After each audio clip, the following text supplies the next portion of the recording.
fish pie. Now I don't have celiac, so I have got some turnips and potatoes. Great alternative, you can use whatever you like for the topping. It calls for 1 kilo of fish, so I'm using my basa. I've got some parsley, 250 grams of baby spinach leaves, 2 cups of skim milk, garlic cloves and a red onion. It also calls for 1/3 cup of plain flour, or 1/4 cup of reduced fat oil spread, which I'm choosing not to use tonight. I'm going to reduce the points by using light sour cream and corn flour to thicken it. So the first thing we're going to do is peel our potatoes and the turnips, put them in an oven dish. I'm going to bake them until they're tender for about 30 to 40 minutes at 200 degrees Celsius. Now that I've sliced up my turnips and my potatoes, I have lightly sprayed them with a little bit of this extra virgin olive oil spray, coated them with a little bit of salt and pepper, tossed it through, and now they're ready to bake at 200 degrees or 400 Fahrenheit for the 30 to 40 minutes.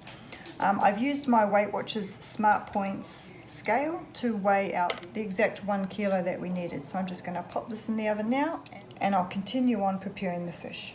So I have roughly diced my onion, I have minced my garlic cloves. All I'm going to do is add these 2 ingredients plus my 2 cups of milk and my basa fillets into a large pot.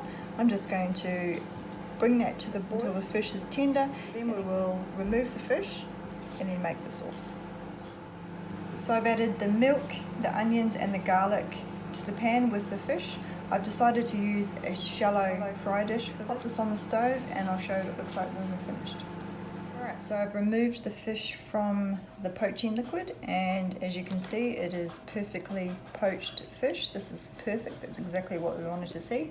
And then we have the leftover juice, which will now transform into the sauce. It'll be pretty good once we get all the other flavours into it. So I'm going to pop this back onto the stove, medium heat. I'm just going to thick it up with, I don't know how many teaspoons of corn flour, but I will definitely let you know once I've finished. Once it's thickened, I'll come back and show you what we're doing. Okay, so what I've done is I've added my 250 grams of spinach to the sauce. Now I've just cut up a good handful of parsley. Just add that in. And now I'm going to add back in the fish that we've already poached. I'll just give that a little stir around, being careful not to break the fish up anymore. Actually, I'm just going to add a little bit of salt and pepper.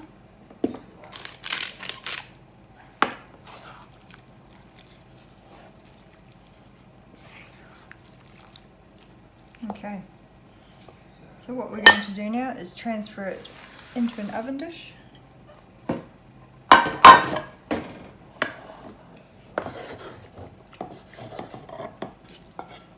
And there we have the fish and the herbs and spinach already prepared, ready to go. All we're waiting on now is the turnips and potatoes that are still baking in the oven.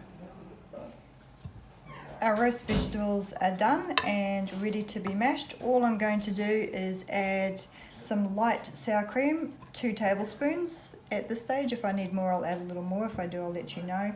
I'm using sour cream instead of the butter that was in the recipe.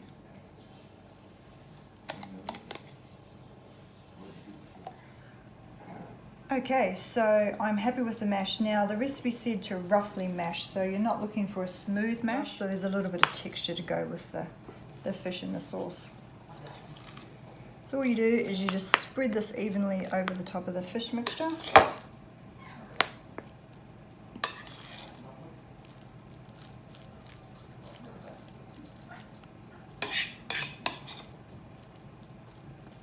And I did only end up using the 2 tablespoons of sour cream. I didn't need any more.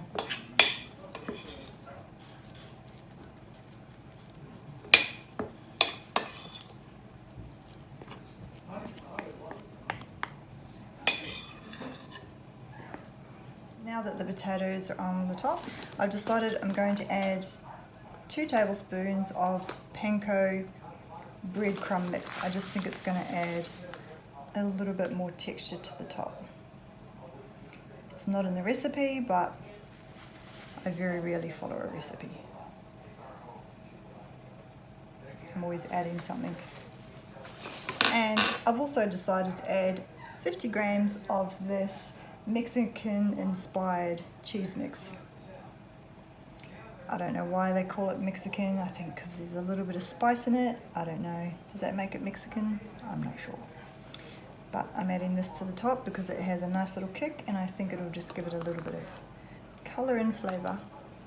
So now I'm going to pop this back in the oven for another 20 minutes or until it's golden and bubbling, so the recipe says. So I'll show you what it's like when it's finished.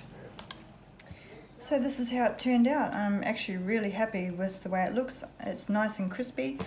I'm so happy I decided to put the panko crumbs and the cheese on top. I think it just gave it that little bit of extra it needed.